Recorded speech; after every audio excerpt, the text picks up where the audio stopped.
দলের বাকিরা শুক্রবার দুপুরে চলে গেছেন চট্টগ্রামে, রয়ে গেছেন মাশরাফি বিন মুর্তজা। অস্ট্রেলিয়া সিরিজকে সামনে রেখে চট্টগ্রামে লাল বলে অনুশীলন করবে ক্যাম্পে থাকা ক্রিকেটাররা। ঢাকায় একাই সাদা বলে অনুশীলন চালিয়ে যাবেন মাশরাফি।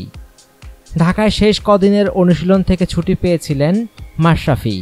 একটি অ্যাওয়ার্ড অনুষ্ঠানে পুরস্কার নিতে গিয়েছিলেন কলকাতায়। পাশাপাশি চোখের ডাক্তার দেখিয়েছেন মেয়ে হুমায়রাকে। বৃহস্পতিবার সকালে কলকাতা থেকে ঢাকায় ফিরে চট্টগ্রাম ক্যাম্প নিয়ে কোচের সঙ্গে কথা বলেছেন ওয়ানডে অধিনায়ক। এ প্রসঙ্গে মাশরাফি জানালেন, কোচের সঙ্গে আলোচনার পরেই তার ঢাকায় থেকে যাওয়ার সিদ্ধান্ত হয়েছে। তিনি আরও বলেন, চট্টগ্রামে তো মূলত লাল বলে অনুশীলন হবে, আর 3 দিনের ম্যাচটিও আমি খেলব না। কোচ ব্যাপারটি নিয়ে ভাবছিলেন। আমি ভেবে দেখলাম ওইখানে গিয়ে আমার খুব বেশি লাভ হবে না, তার চেয়ে ঢাকায় সাদা বলে অনুশীলন করে যাওয়া ভালো। কোচ আমাকে বলেছিলেন ঢাকায় এইচপি দলের সঙ্গে অনুশীলন করতে, আমারও আপত্তি ছিল না। তবে ওদের আবার সম্ভবত 3 থেকে 4 দিনের ছুটি। এ কদিন তাই নিজের মতো করে অনুশীলন করে যাব মিরপুরে।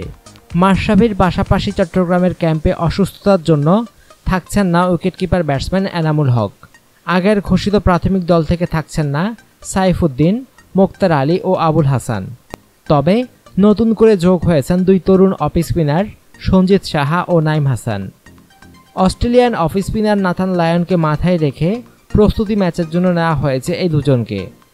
চট্টগ্রামের ক্যাম্পে থাকা ক্রিকেটাররা হলেন তামিম ইকবাল, ইমরুল কায়েস, সৌম্য সরকার, মুশফিকুর রহিম, সাব্বির রহমান, মাহমুদুল্লাহ রিয়াদ, মমিনুল হক, নাসির হোসেন, নুরুল হাসান সোহান, তাইজুল ইসলাম, মোস্তাফিজুর রহমান, কামরুল ইসলাম রাব্বি, রুবেল হোসেন, শানজামুল ইসলাম, আলামিন হোসেন, শফিউল ইসলাম, তাসকিন আহমেদ, সুভাষিস রায়, লিটন কুমার দাস, তানভীর হায়দার, নাজমুল হাসান শান্ত, নাইম হাসান, সঞ্জিত সাহা, সাকলাইন সজীব ও মোসাদ্দেক হোসেন।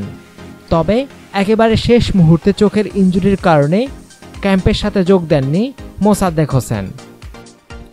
অনুগ্রহপূর্বক সংবাদটি শেয়ার করুন এবং দেশ বিদেশের সর্বশেষ খবর জানতে স্পোর্টস লাইট সাবস্ক্রাইব করে রাখুন।